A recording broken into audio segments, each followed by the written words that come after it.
In the criminal justice system, the people are represented by two separate yet equally important groups: the police who investigate crime and the district attorneys who prosecute the offenders. These are their stories.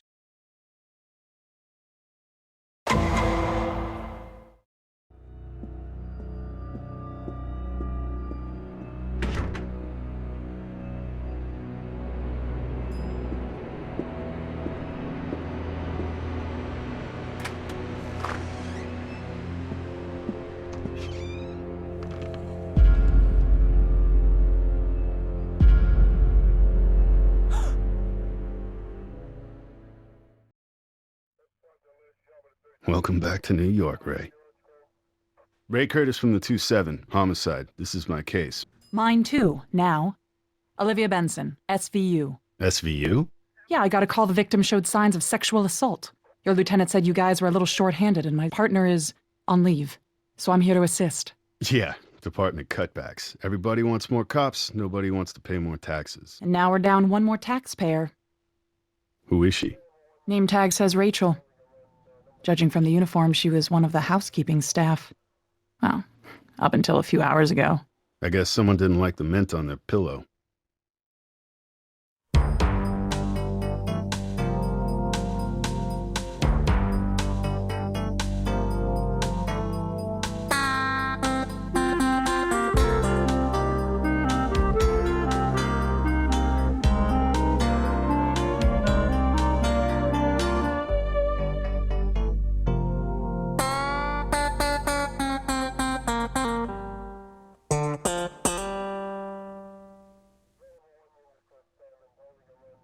Hola, soy Detectivo Ray Curtis. Soy Teresa Restrepo. Restrepo. Is that Colombian? Yes, how'd you know? The neighbors across the hall when I was growing up. They made the best patacones. I get hungry just remembering. I need to ask you a few questions. You okay to talk? Yes. Believe it or not, I've seen worse. Let's start with an easy one. Can you tell me the victim's name? Maybe. It's hard to remember. So many girls working here. Everybody always coming and going. I just learned to read the name tags like everyone else.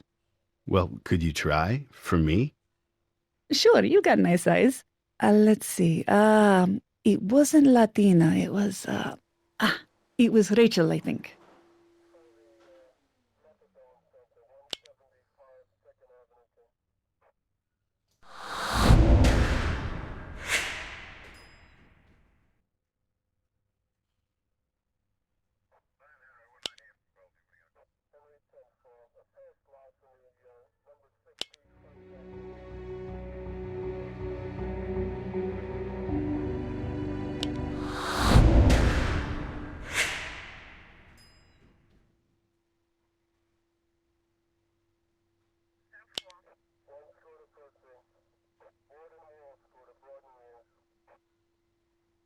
Great. Thanks, Teresa.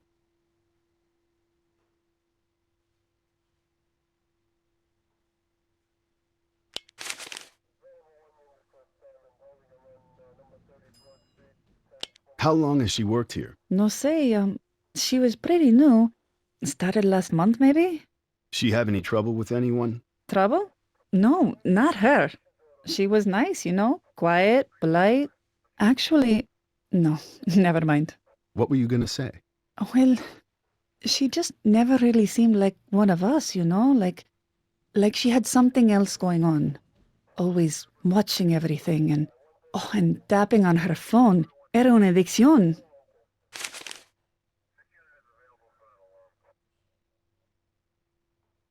See anyone suspicious hanging around lately?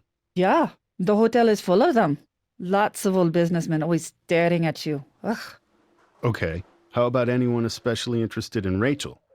No, I don't think so. She didn't even have a boyfriend.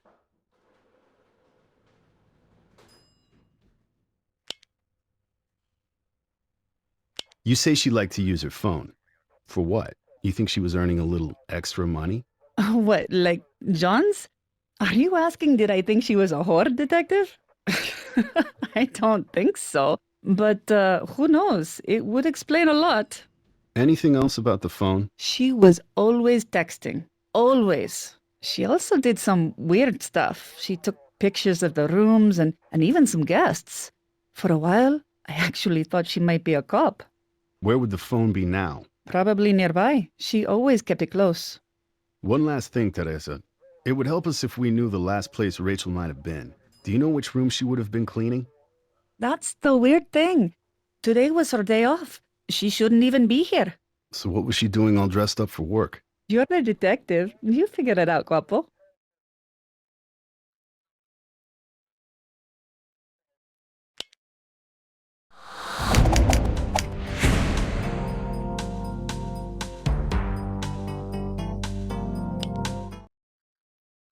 Hey, Benson, what you got? I'm seeing a lateral bruise across her throat. Not finger marks. More like a pipe or a cane. No sign of a murder weapon? Guess we better start looking. While you were busy being charming, I wrote down a couple of things to keep an eye out for. Her ID, her purse, her day planner or notepad, and of course any DNA evidence from her attacker. Might be under her fingernails. And her cell phone. Teresa mentioned that might be important.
Okay, good. We got our cell phone.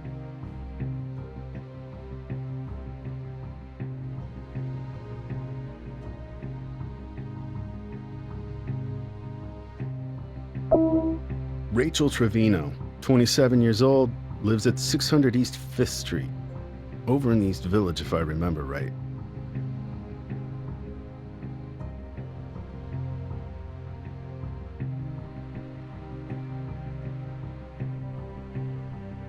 Broken fingernail. She scratched him up pretty bad, I bet. Some kind of debris under there. Better get a swab for DNA.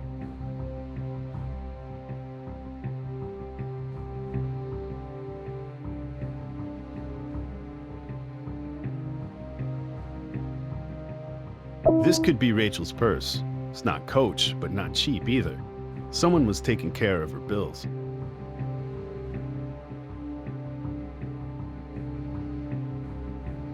Notebook. Just a couple of notes. Wider media. What the hell does that mean?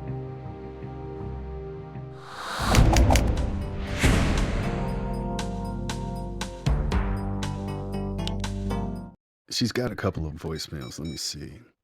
Yep, sounds like she was meeting somebody here. Okay, this is evidence. Let's get back to the precinct and give it to CSU.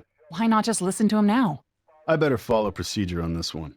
Such a Boy Scout. Hey, if we solve this case, I finally get my murder merit badge. Come on, I'll drive.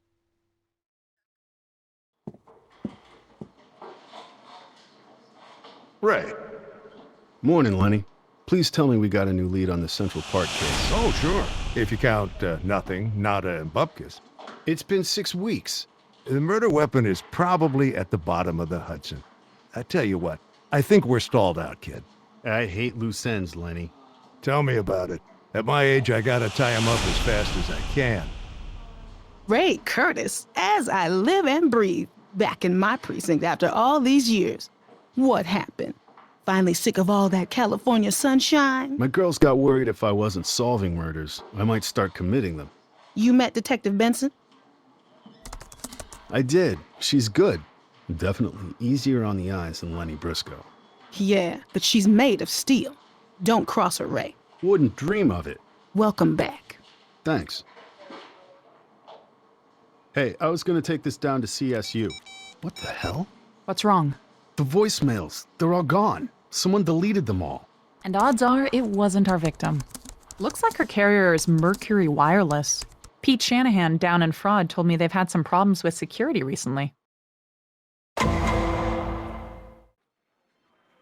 Mercury Wireless Company policy is pretty clear. I can talk to you up to a certain point, but if we go over, I have to involve corporate counsel. They've instructed me to answer your questions and give you access to any relevant data. Understood. Thanks for your time. Could someone delete voicemails off a phone remotely? Sure, that's a feature we offer. How would they do it? Easy. You just need to have the account PIN number, just like your bank ATM.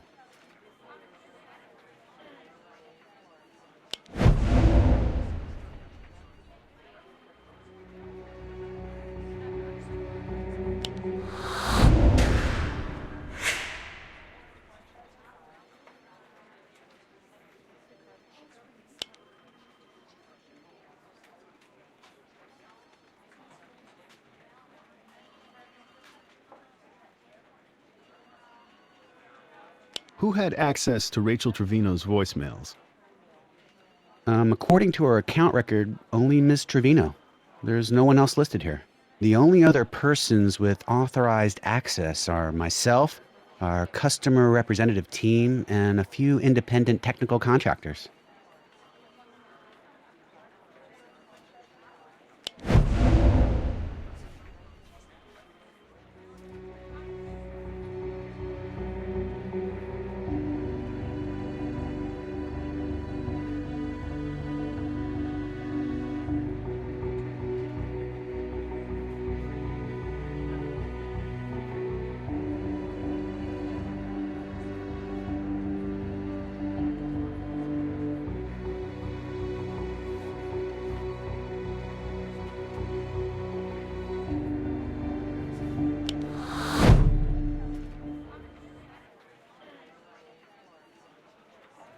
What about illegal access?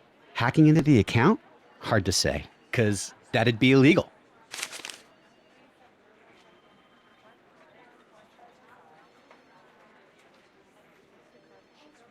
So if no one at Mercury did this, could someone have hacked into the account? We work very hard to maintain the integrity of our system. So no recent problems with break-ins or hacking? Our security is very good, Detective. You didn't answer her question. No hacking at all. None. We've never had a single security breach.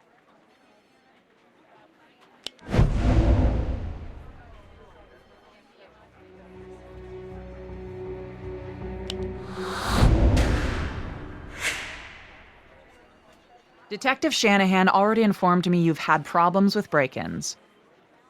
Well, we didn't want this to go public, but yes, we are aware of some issues. What happened exactly? Attacks on the customer data, PIN numbers being stolen, that sort of thing.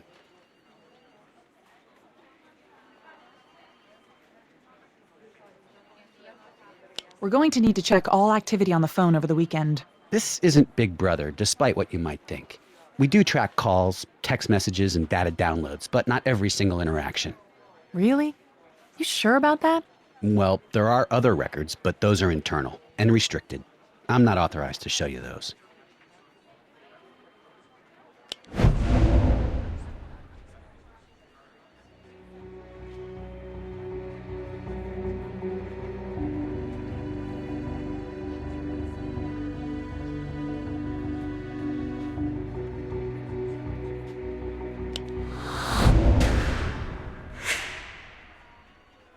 You said counsel already authorized you to show us any relevant records. How about it, Mr. Gray?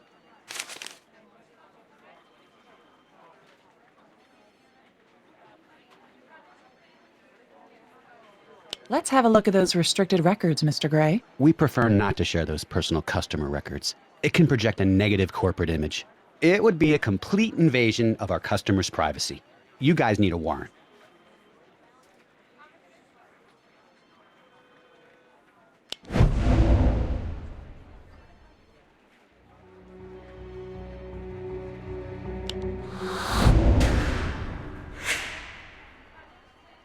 How about we go get that warrant? Then we can search your restricted records and it all goes public at trial. How do you think your customers will like finding out you kept secret information about them? Oh my God. All right. All right. I'll look it up. We're conducting a murder investigation, Mr. Gray. We need to know what happened to those voicemails, and we need to know now. Sure, we can go get a warrant if that makes you feel better. But by that time, more of your customers might end up dead, like Rachel Trevino. That makes for a very negative corporate image. All right. There's no record of who exactly deleted the voicemails. But honestly, someone modified her account about 2 weeks ago. Who? This is embarrassing, but it was one of our own contractors. He's a bit of a hacker.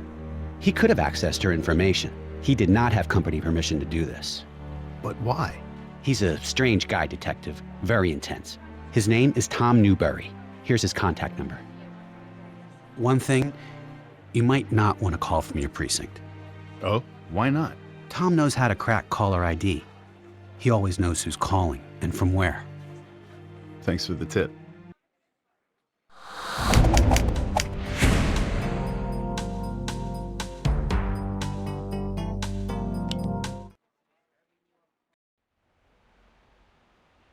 Weird place for an interview, Curtis. Witness requested we meet here. He thinks it's all a big game. I get the impression he's young. His mom answered the phone when I first called. Speaking of games, good cop or bad cop? Bad cop, definitely. Suits me. Call me Anonymous. We already have your name and phone number, dumbass.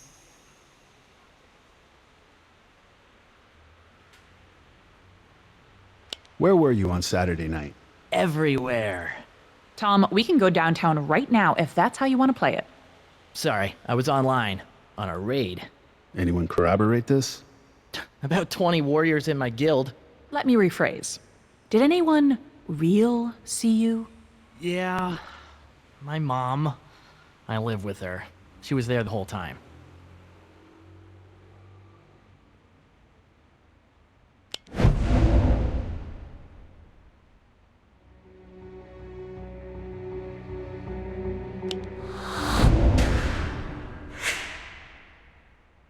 Yeah, I talked to your mom on the phone already. She know you're out this late? Hilarious. We talked to some people at Mercury Telstar. You have a reputation there. People said you're good. Too good, maybe. We thought you might have done something illegal, but they said their security is way too tough for you to crack. Please. I wrote their security. The firewalls, the protocol encryption, it's all me, detective. So, you could crack a voicemail account? Stupid easy. What about deleting voicemails? In my sleep, detective. And what did Mercury Telstar think of that?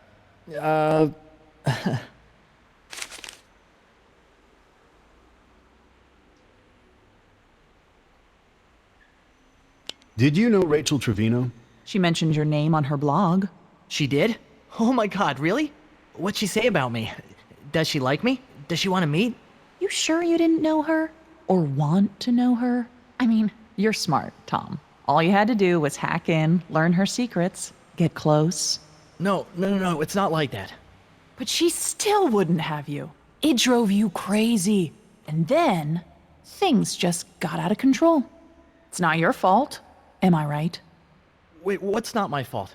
What are you talking about? Look, you gotta believe me. I didn't know this girl. I don't know any girls.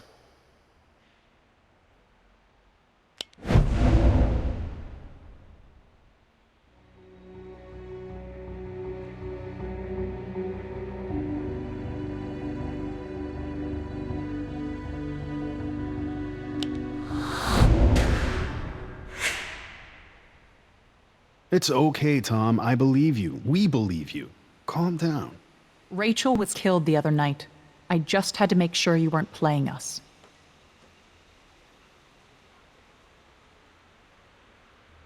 Why would your old company accuse you of hacking? Mercury Telstar hates me. They'll accuse me of anything. I'm a rogue anarchist activist. Those accounts are my playground. And you hacked Rachel Trevino's. I don't know. No. No. Why are you asking? Your old company seems to think you did, and you apparently possess the skills. No, I don't. Look, for instance, I couldn't have gotten through their firewall. Right? No way. The protocol encryption alone is just way beyond my skill.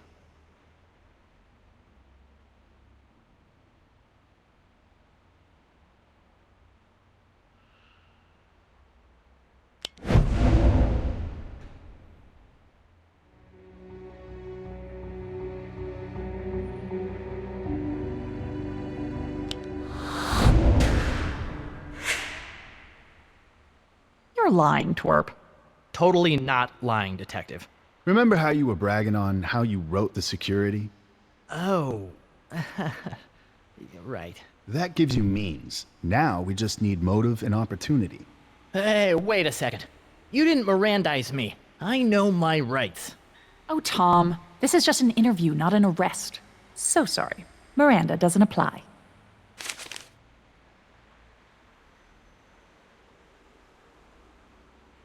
So, why would a nice guy like you want to delete voicemails? Maybe I did. Maybe I didn't. Curtis, can I tase this guy? Tom, I think you're starting to irritate my partner. You like games, Tom? Let's play a game. It's called Detective Benson Likes You for a Murder. I throw you in jail, and you try to survive as long as you can against the drug addicts and the gang members who live there. You can post the results on your blog. I can picture the Facebook update now. I just... Okay. There was another reason. What is this another reason? Well, I was paid to access the account, of course. By who? I don't want to say.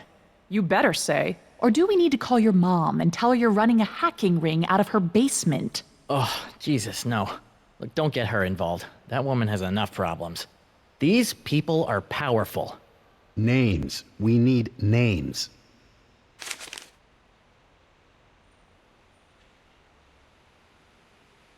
I don't know their names. But you know they're powerful? How does that work? We only did business over the phone. They had their caller ID blocked, so I never knew their names.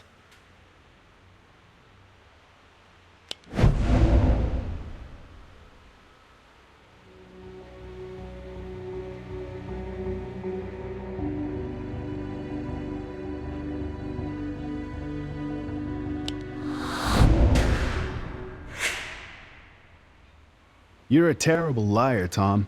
Your old boss told us you know how to crack caller ID codes. You know those names, and you're gonna tell us one way or another. Oh. You know what? Playtime is over. You better start coughing up solid answers or I'm throwing you in Rikers, and your mom will have to spend her last cent to post your bail. Okay. But listen, I only hacked the accounts to sell the voicemail passwords. Passwords? Plural? Yeah, I did a lot of them. Celebrities, politicians, you name it. Then I sold the passwords to this lady named Gwendolyn Scott. She's like a PR flack. Did she ask you to mess with Rachel's account? Yeah? I figured it was corporate espionage or something. What do I care? Let the capitalist pigs brawl in the mud. Who's it gonna hurt? Rachel Trevino. Have a great night, Deep Throat.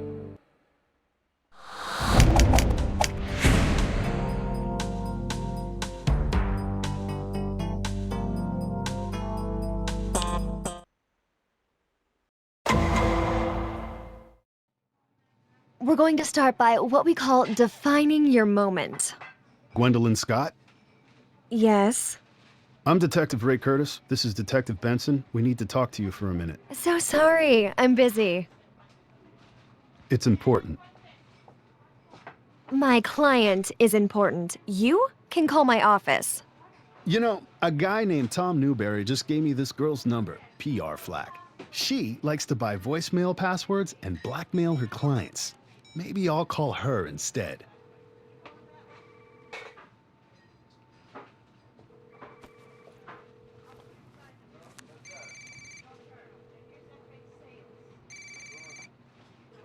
"5 minutes."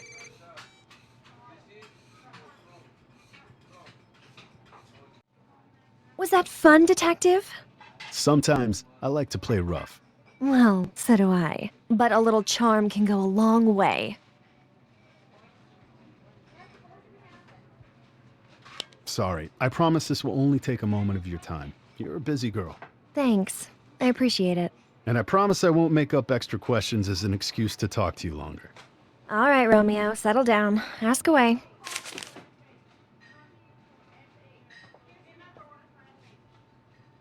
Does the name Rachel Trevino mean anything to you? No, should it? She was murdered last night. We found her body at the Parkview Regency. Oh, poor girl. As if life isn't tough enough for housekeeping.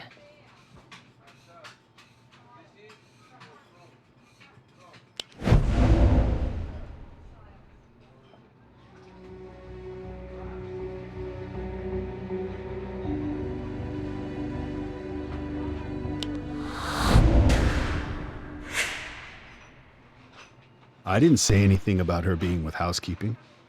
I must have read it in the paper. Nothing's been released to the papers yet. It must have been gossip. You know how these things get around, Detective.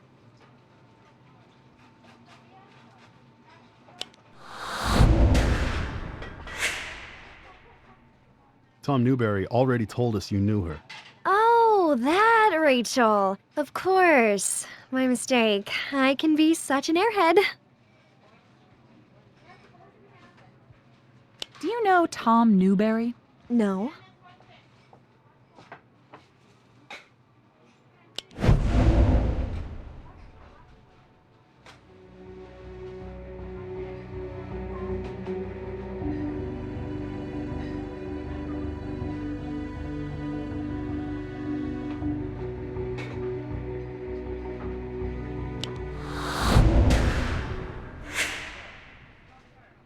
He says he knows you. That's how we got your name. A lot of people know me. Do a lot of people call you? Not the right people.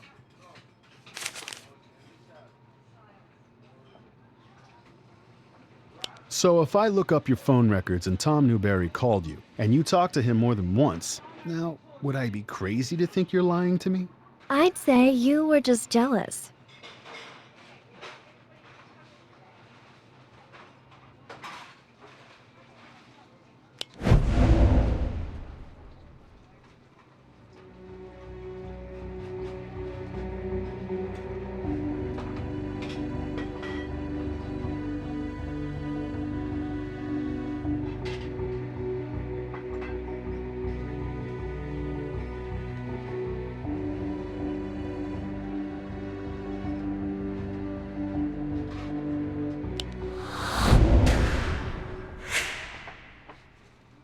I'm not the jealous type, Miss Scott, and I don't like playing games. You knew him.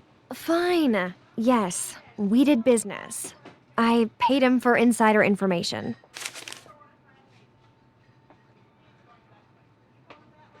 You paid Tom for what, exactly? Passwords. I paid Tom for access to voicemail accounts. So you could delete Rachel Trevino's voicemails? Look, I really shouldn't say. Did you want to keep her quiet? Miss Scott, were you involved in her murder? No, I did delete Rachel's voicemails, yes, but I did it for someone else, on someone else's orders. Understand?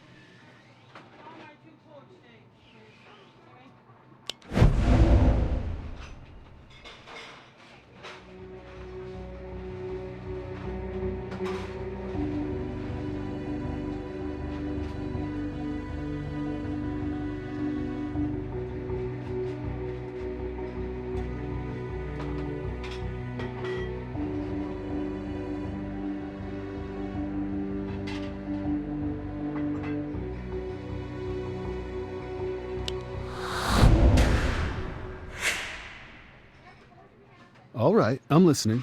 Why don't you tell me a little more? Was someone else involved?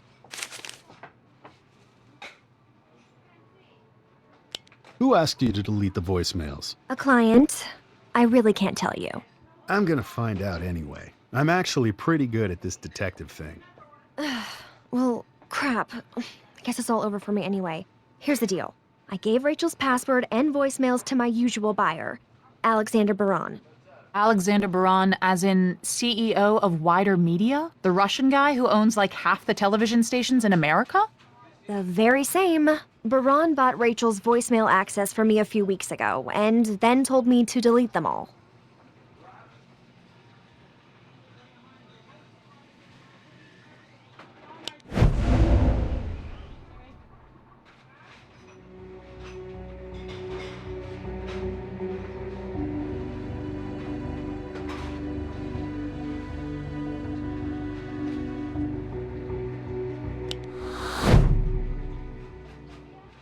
Miss Scott, why was Alexander Baran interested in Rachel Trevino?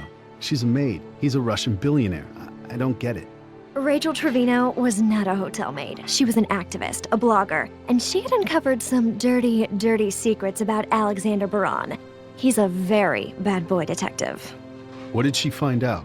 Baran has a problem keeping it in his pants, especially when it comes to housekeeping stuff. We've had to cover up a few unsavory encounters. Rachel tried to set up a sting going undercover at the hotel, and I honestly don't know what happened after that, but I think she got in over her head. Did Baran kill her? And this is where my lawyer would advise me to keep my mouth shut. Come on, Gwen. Oh, now it's Gwen. I like that. Okay, look, all I'm gonna say is the Parkview Regency Hotel has a front desk, right? Ask them who stayed there on Saturday.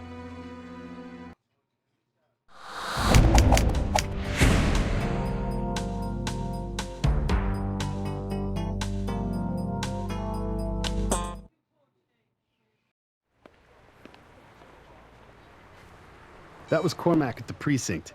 Alexander Baran was a guest at Parkview Regency the night Rachel was killed. He checked out earlier today, and he's on his way to MacArthur Airport. He's got a private jet and an appointment in London. Well, he's gonna be late.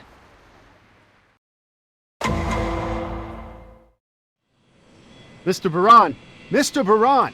Detective Curtis, NYPD. We need to talk to you about the murder of a hotel maid over the weekend. A maid? Are you serious? I'm leaving for London. Look like about 1.5 inches to you, Ray? Sure does. Mr. Alexander Baran, you are under arrest for the murder of Rachel Trevino. You have the right to remain silent.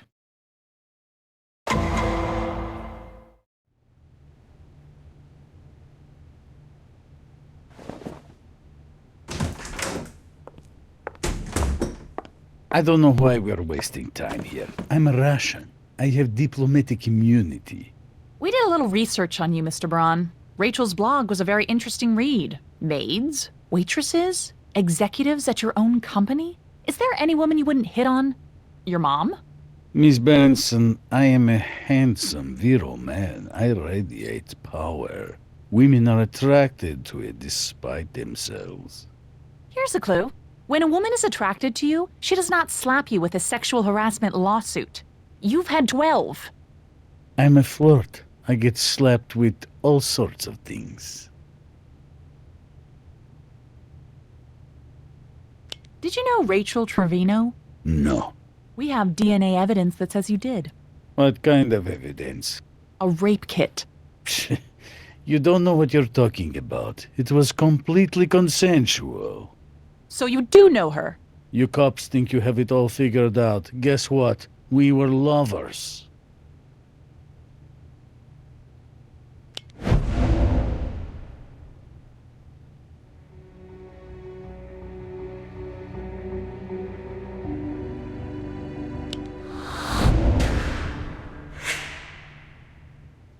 I'm not buying it. Sorry, Charlie. An earlier witness already told us Rachel didn't have a boyfriend. And you lied about knowing her just now. That's 2 strikes. A jury might see it different. When I left the room, that girl was alive.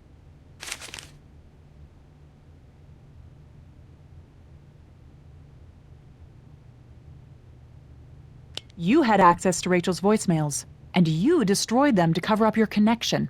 Not true. I never touched the voicemails.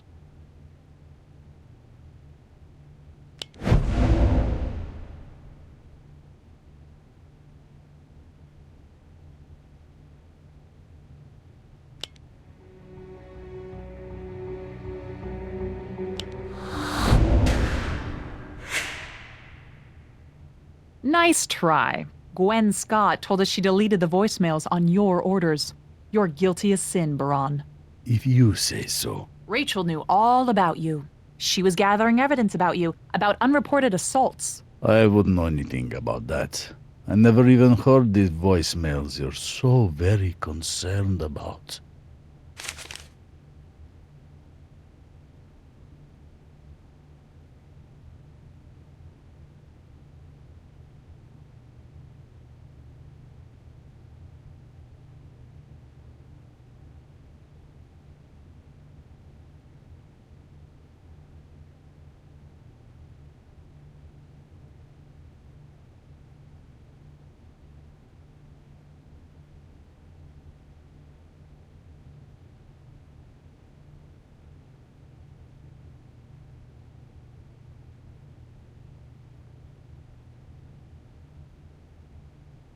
You didn't come forward when you heard about the murder. I had no reason to. A maid is killed. How is this my business? She was your girlfriend. Ah, but you say she is not detective. Seems like you were trying to avoid this investigation. No, I had every intention of cooperation. In fact, when you found me, I was on my way to see my lawyer. Uh-huh. In your jet. He's on vacation in Florida.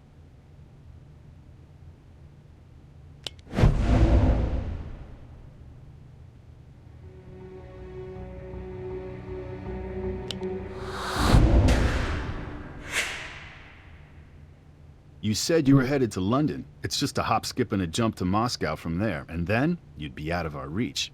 Your knowledge of geography is so American.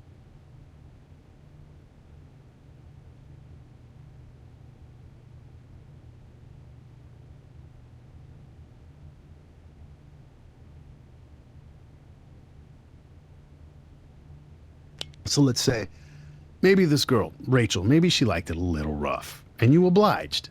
Consenting adults, right? Sure, completely consenting. And the cane could have been involved. Could have been.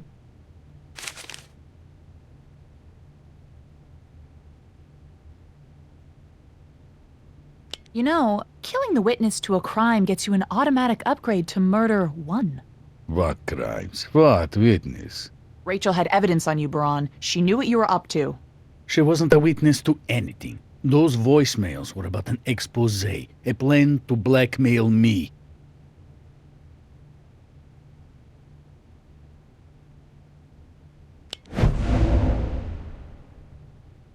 You're lying, and we can prove it.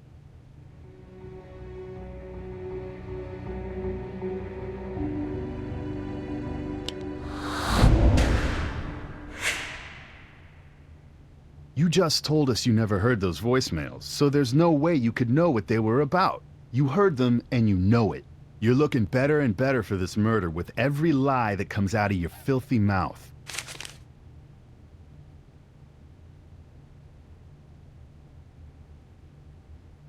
Tell me how the cane fits into this scenario. Was it an accident? I'm sure it must have been. Did she ask you to use it? Yes, she asked me to do it. It was her idea. She liked that kind of thing, I guess.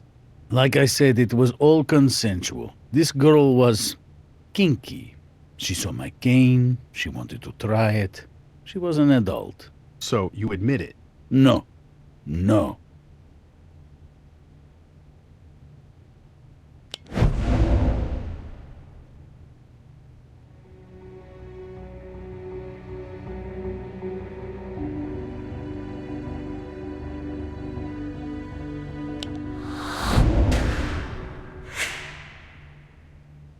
The bruise mark on Rachel's neck matches your cane. You just said she asked you to choke her out. No, I'm not admitting anything to you people. Come on, Baran. An innocent girl is dead. You want to be macho? You want to be a man? Why don't you tell the truth for once? You better wipe that smug smile off your face before you get to Rikers. Miss Benson, I'm innocent of this offensive charge. My lawyers will have this all thrown out, and my country will protect me. Really? We can place you at the murder scene. We can connect you to the victim and her voicemails. And your cane is a match for the murder weapon. Now might be a good time to panic. That's a hell of a lot of evidence to throw out. That's why I have a hell of a lot of lawyers. Don't worry, I'll be out in a few days. Then maybe I'll call you, baby. Gosh, you are just not my type. Come on, Ray. Let's go get a bite. Mr. Baran can stew in his own ick for a while.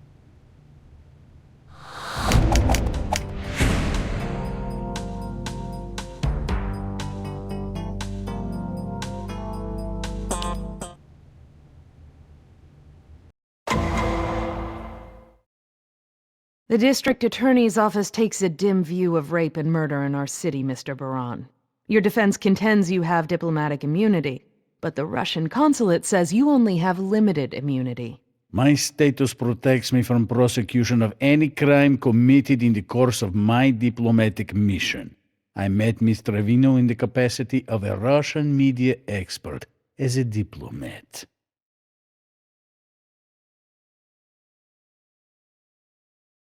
Did you meet Rachel Trevino at the Parkview Regency? She said she worked there, so we agreed to meet. And instead you slept with her? Yes, women are attracted to me, Miss Carmichael. Not all of them. Objection! Withdrawn.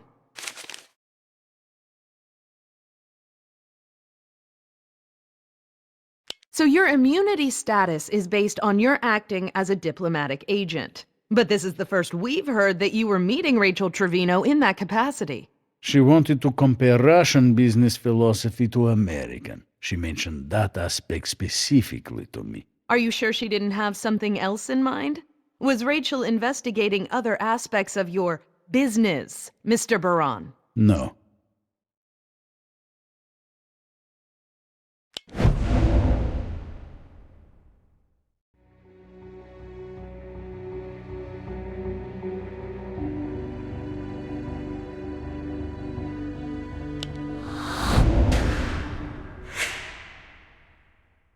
Our detectives investigated Rachel's blog. She was gathering evidence that you were a sexual predator. That was for my daughter, you bastard! Bailiff, restrain that man! Order! Order! Someone grab him! My baby, you murderer!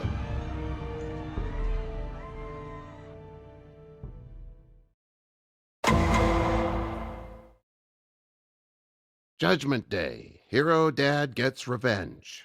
Taking care of business. Father does what court cannot. American justice. The headlines go on. The people love this guy. Chavez Trevino. He killed the smug bastard who killed his daughter. Of course they love him.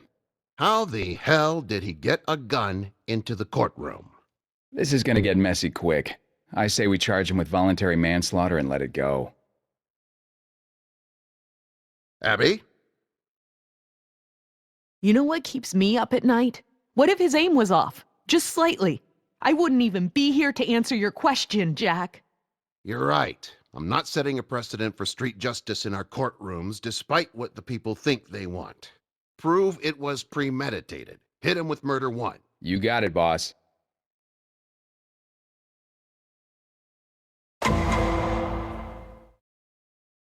How does your client plead, Ms. Mullins? Not guilty. Be advised, we're going to mount a diminished capacity defense. The defendant is a Gulf War vet who suffers from chronic post-traumatic stress disorder. We will show that Mr. Trevino was under extreme emotional distress at the time of the shooting and is therefore not eligible for murder one. Any issues, counselor? None, Your Honor. Defense has briefed us already. This doesn't change anything. We're moving ahead with murder one. Focus on the premeditation.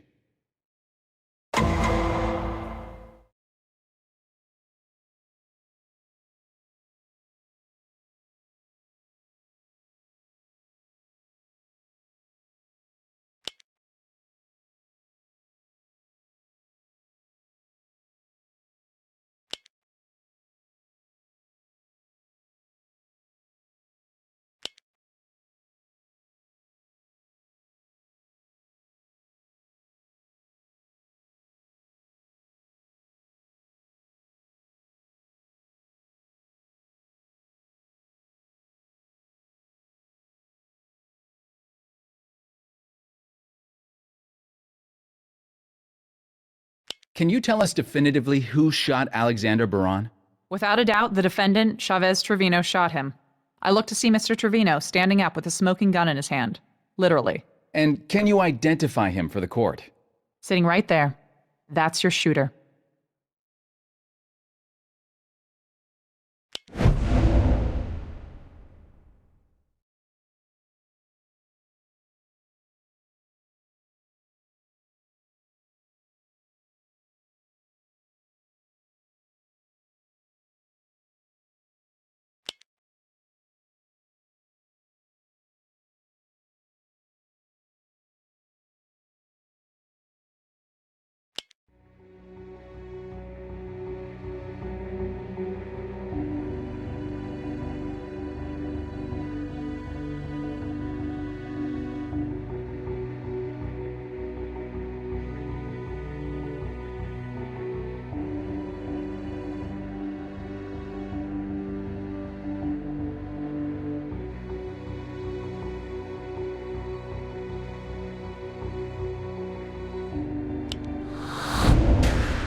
Please let the record show the detective pointed at the defendant.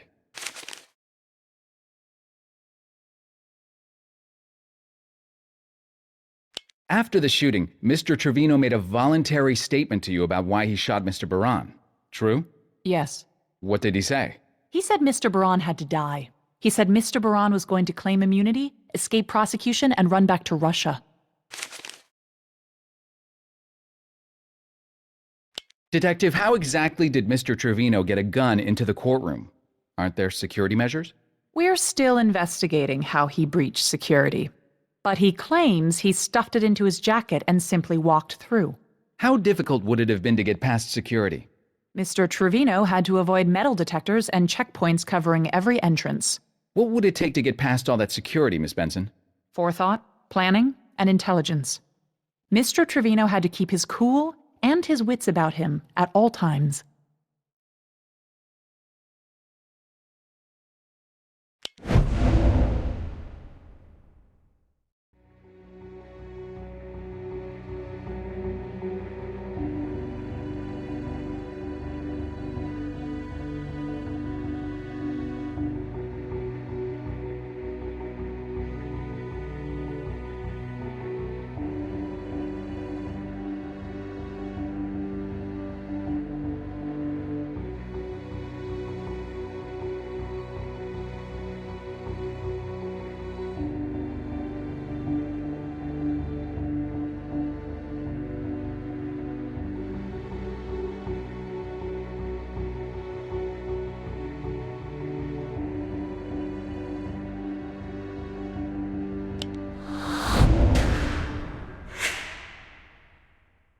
Actions inconsistent with someone under emotional distress. In my view, yes. What else did he say? He said the courts were weak, powerless. He said the only justice he wanted was a death sentence.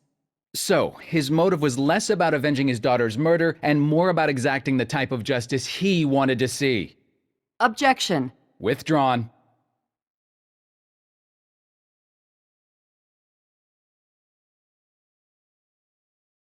Is there any doubt as to the circumstances of the shooting, Detective? None. Mr. Trevino shot the defendant in front of witnesses and admitted to the murder afterward. I wish every case was as simple. Thank you, Detective. Your Honor, the people rest. No further questions for this witness.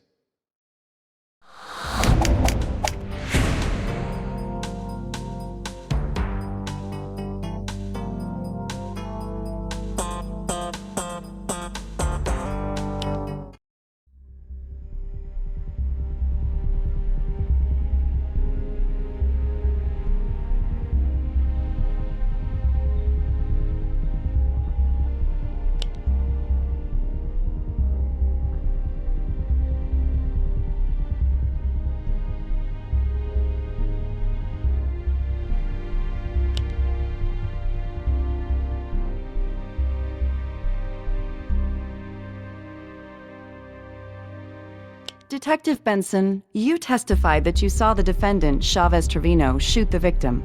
No, I testified that I turned around and saw Mr. Trevino with a smoking gun in his hand, about a second after I heard the shots. So you didn't actually see him do the shooting? Are we supposed to believe you're a relevant eyewitness? Objection.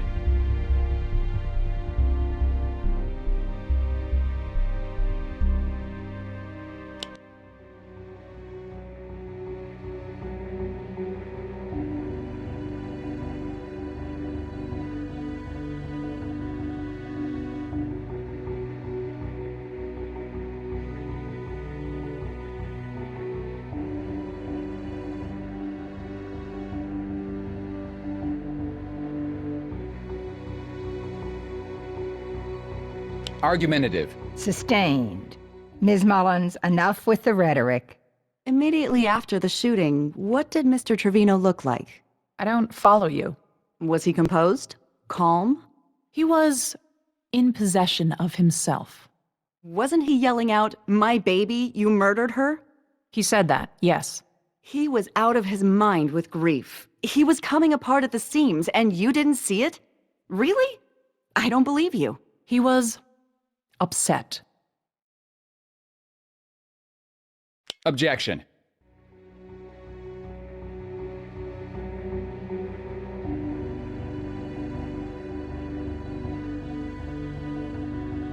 Badgering. Objection overruled.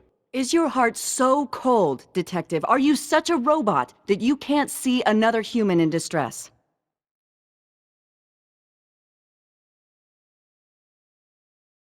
Objection.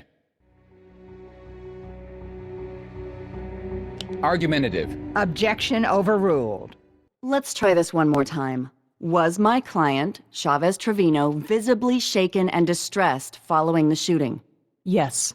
Did he appear rational? Calm? No.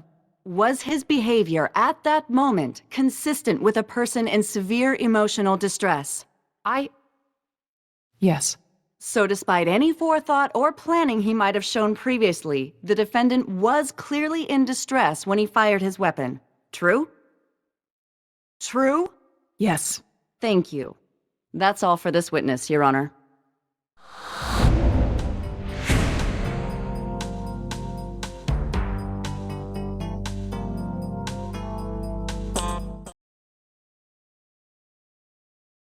I just got a message from Cormac.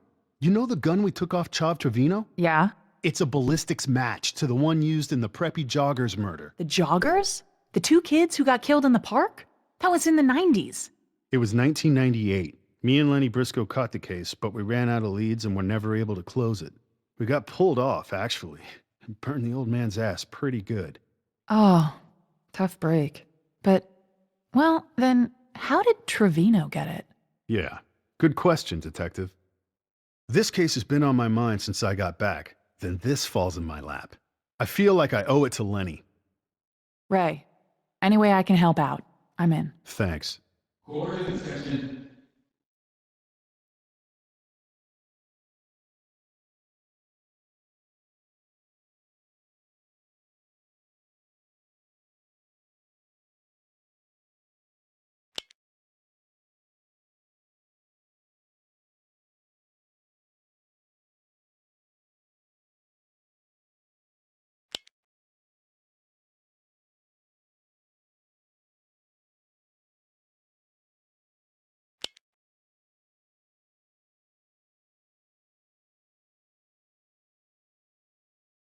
Mickey, in the weeks after your sister's murder, how did your dad act? Crazy.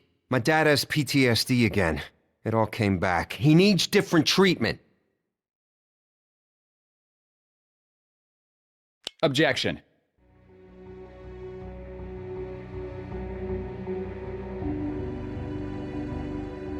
Mickey Trevino is not a psychiatrist, Your Honor.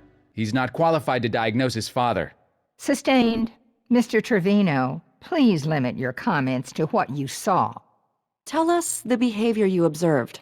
He couldn't control his temper. He would yell when the phone rang or if a dog was barking 2 miles away. I didn't know what to do.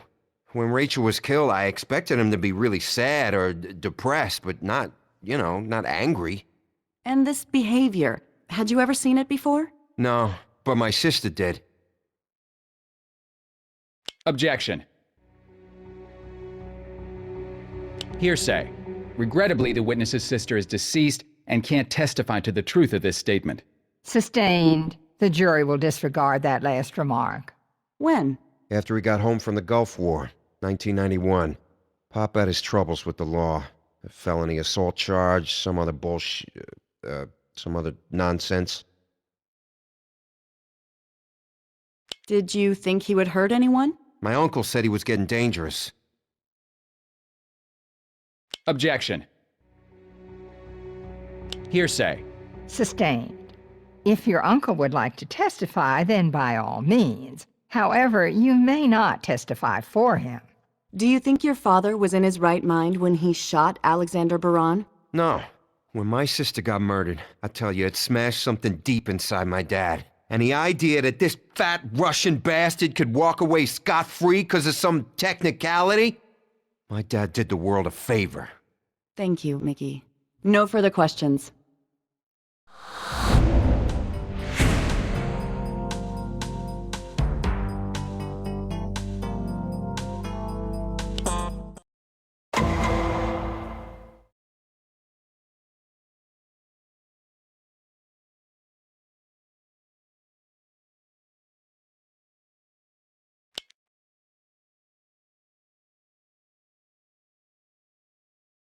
How do you and your father feel about Alexander Baran? How do we feel? Are you frickin' serious? Easy, Mr. Trevino. Sorry, Judge. We hate the man. Alexander Baran is the guy who killed my little sister. My pop said he didn't care what happened to him. He said he would gladly kill Baran so he could go to hell and kill him again. He's a fat cat with an army of lawyers ready to help him weasel out of everything he does. You know this guy. Every day you read about him. Oh, he loves to do the crime, but he does not do the time. Nope, not these boys.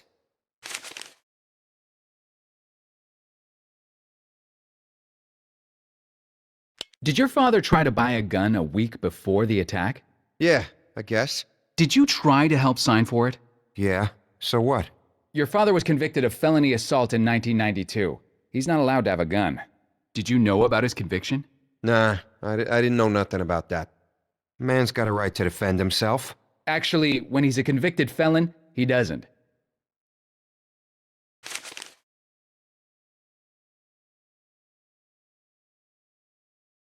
Did you ever hear your father threaten to kill Baran? Hurt? Yes. Kill? No.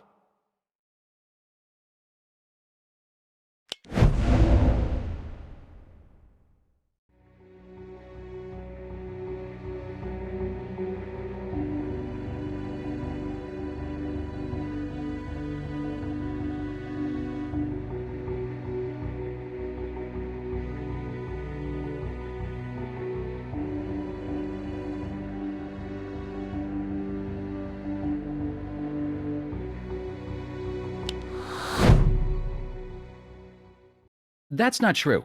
You just told us your father said he'd like to, quote, kill Baran and go to hell so he could kill him again. That was like just a figure of speech.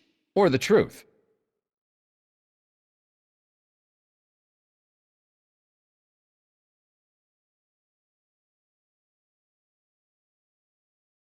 Where did he get the gun he used in court? I told the cops already. I don't know where he got the gun. You sure you didn't help him? I've never seen it before. I didn't even know he had one. You sure you didn't help him get it? You are under oath, Mr. Trevino. I did not help him. Pop smuggled it in under his jacket. I don't know how he made it past security, but he did.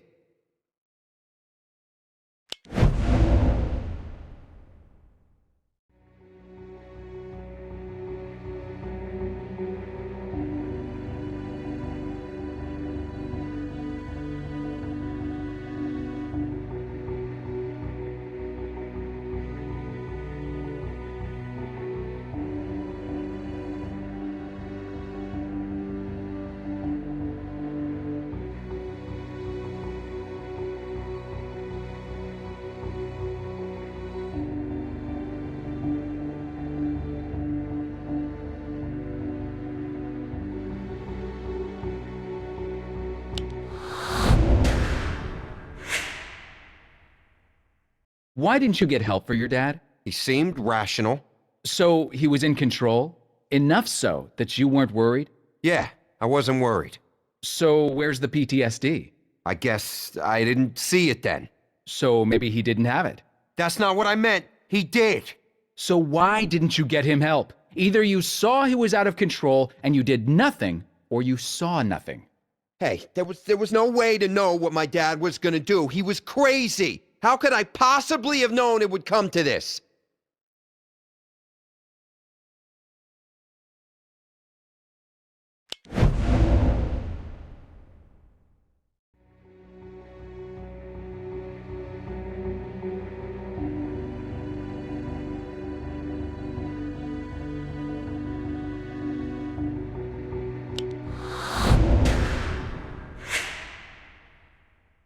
He already had a felony assault in his past, he tried to illegally buy a gun, and he told you he wanted Baran dead. If that was my old man, I'd have been a little worried. You want us to believe your dad just snapped. You say he hated Alexander Baran, knew in his heart Baran was guilty. He tried to buy a gun but couldn't, so he found one some other way. Then he smuggled it through security, stayed cool until he had a fair shot, and fired an accurate pattern right into his intended victim. Now, Mickey, does that really sound like someone who just suddenly snapped? Objection! Withdrawn. None of this would have happened if people acted right. Rachel writes a nasty blog and this guy Baran kills her. My dad's going out of his mind and his doctor goes on frickin' vacation. Vacation, can you imagine? It ain't right. Everybody fails us, and we gotta suffer for it. No further questions for this witness, Your Honor.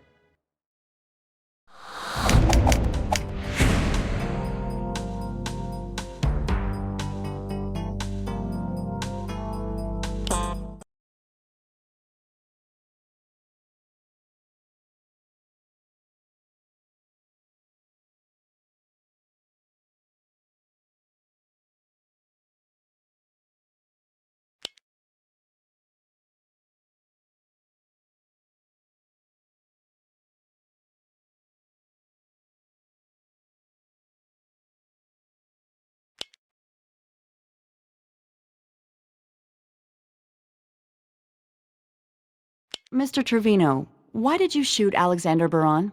He murdered my daughter. He was gonna go free. He was going to walk.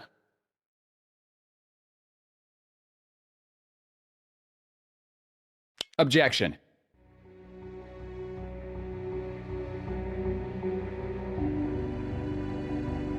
No expert knowledge. Overruled. Can you tell us about Alexander Baran's diplomatic immunity?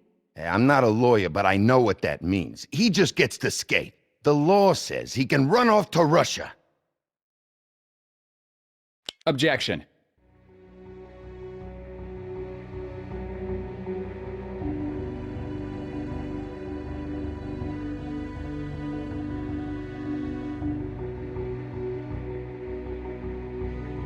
Witness stated he wasn't a lawyer. The diplomatic immunity rules are actually very complex, Your Honor.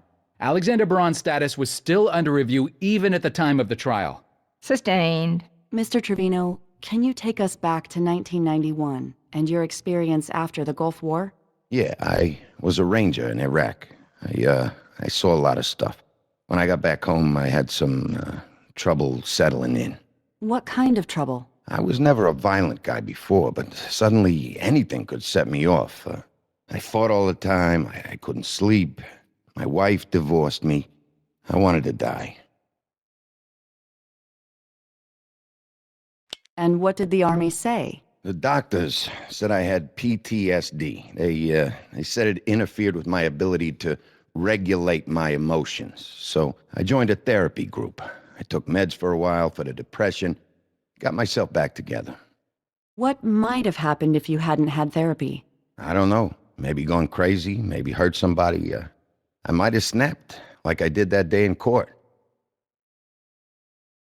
Objection. No expert knowledge. Overruled. But you got yourself back together. You lived a normal life. So what happened recently to bring it all back? Rachel. Your daughter was tragically murdered, and the main suspect appeared to you to have diplomatic immunity. She was my beautiful baby girl. He had no right. How could this happen in the 21st century in America? An innocent girl gets killed, the cops pin the blame on this scumbag, and still... He might walk away. As a man, as a father, I couldn't let that happen. She looked to me to protect her. All her life, I was a daddy, right? And I failed. And you failed. You didn't protect her when she needed it most. What use is all your legal garbage if you can't put a killer behind bars? So, as a father, it was up to me to put that wrong to right. Because no one else was gonna. Now my baby girl can rest with some kind of dignity. Thank you, Mr. Trevino. And sorry for your loss. Mr. Cutter, your witness. Defense requests a short recess, Your Honor. We wish to confer with the people about a plea deal. Well, make it quick. We're all on pins and needles.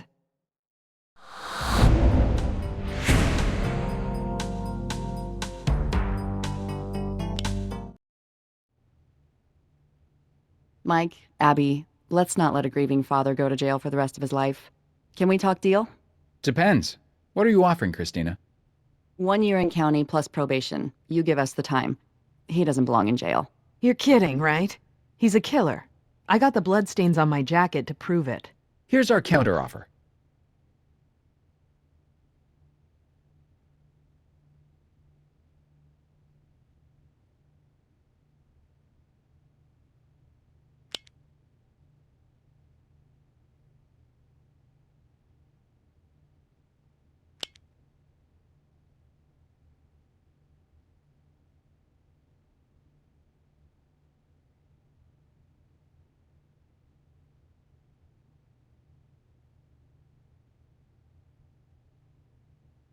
No deal. We're taking this one all the way.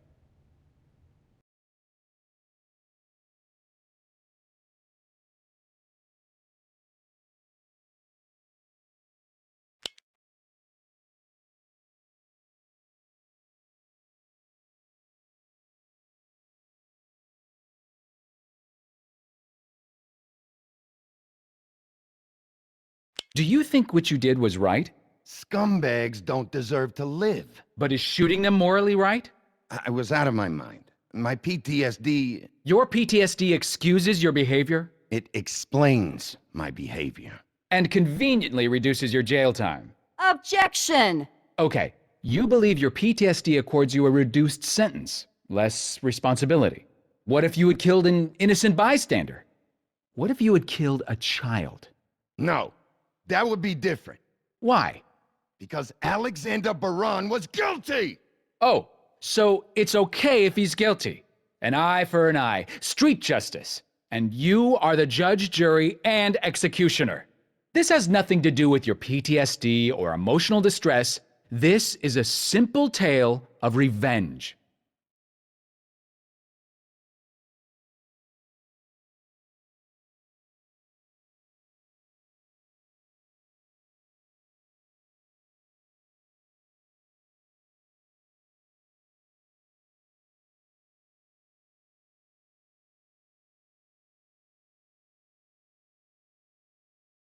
How were you diagnosed with PTSD?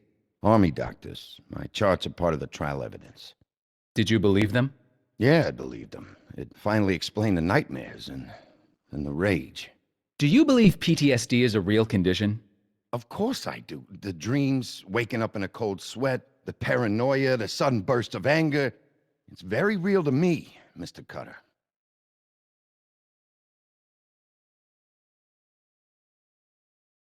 Did you hate Alexander Baran? Of course I did. Are you kidding me? Did you know he had a daughter himself? Objection. Relevance. Sustained. Mr. Cutter, are we going somewhere with this? I just want the jury to understand that Mr. Trevino didn't take the life of a one-dimensional billionaire scumbag. Mr. Baran had a family, too. Noble sentiment, but save it for your summation. Move on, counsel. What was your intent when you brought the gun into your daughter's murder trial? I don't know. I don't know. Answer the question, Mr. Trevino. What was your intent? To kill him, I guess. You say you had the intent to kill Baran. When did you decide you wanted to kill him? I didn't really. I don't know. It was a feeling. You gotta understand. Was it when you tried to buy a gun? I didn't try to buy a gun. It wasn't premeditated like that.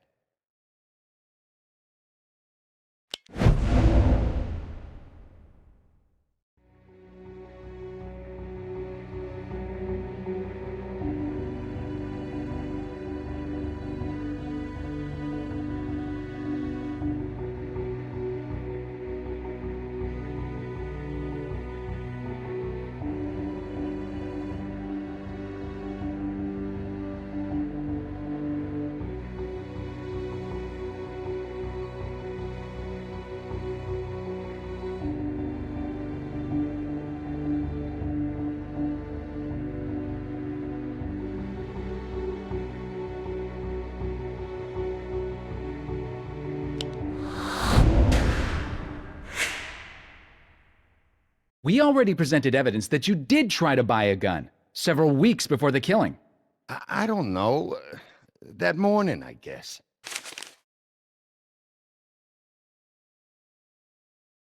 In the hours in between that morning when you decided to kill Mr. Baran and that afternoon when you did it, what did you do? Nothing. I prepared, I guess. You prepared? You didn't call anyone for help or talk to anyone? Oh, yeah, I called my doctor. I tried to act responsibly, so I called him. He said, don't worry about it.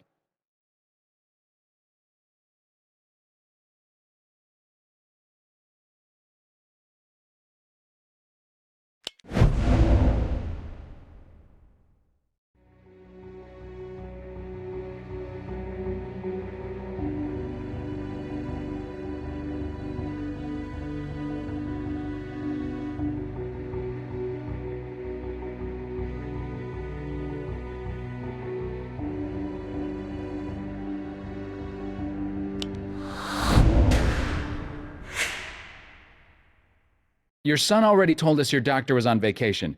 Nice try, Mr. Trevino. The VA has a hotline for PTSD, correct? Yeah. But you didn't call them for help, because by then you had already decided to kill Baran, and you systematically followed through on your plan, didn't you? I was insane. You were angry. There's a huge difference. Objection!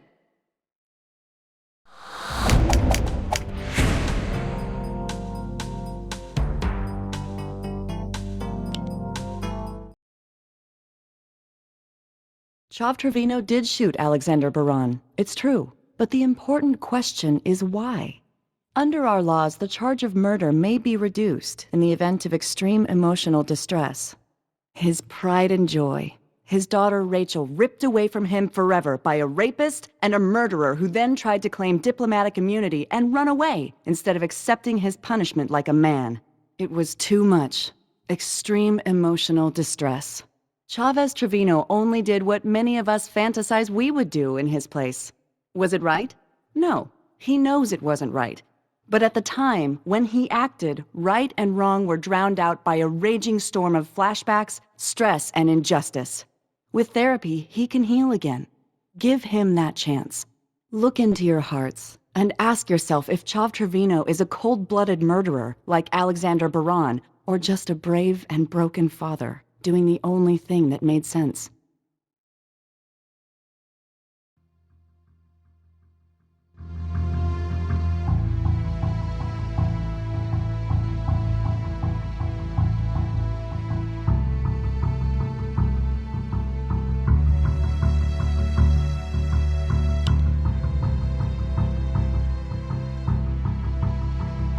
We agree that within these walls, we must respect due process. We respect the law, no matter how we might personally feel about the defendants before us. Chavez Trevino didn't see it that way. He thought this was just a room, a place where he could barge in and draw a weapon and fire with no regard. Chav Trevino said, "The hell with justice. I want revenge."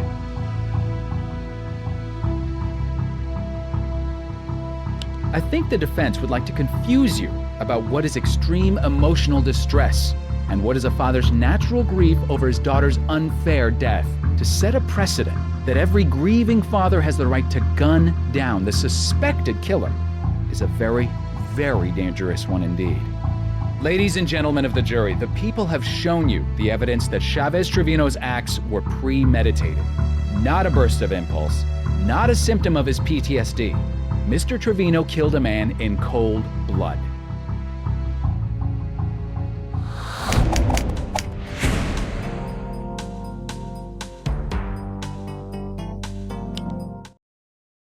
Have you reached a verdict? We have, Your Honor. And how do you find? We find the defendant, Chavez Trevino, guilty of murder in the first degree.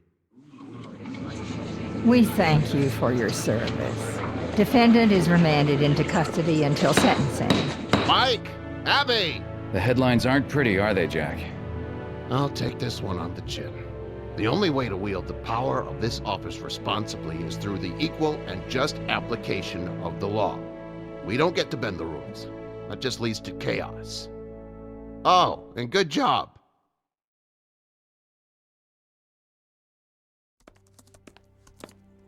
Ray, thought you'd be out having a drink. Nah, I'm going through some old files on the Preppy case. Trying to tie the gun to Trevino? And coming up cold. I wish Lenny was still around. He was good at this kind of thing. Well, this ought to cheer you up. Turns out Mickey Trevino is an HVAC contractor for the city. Okay. Guess where he did a midnight repair 24 hours before the Alexander Baran trial? Superior Court. He snuck the gun into an air duct. Shall we go have a word with him?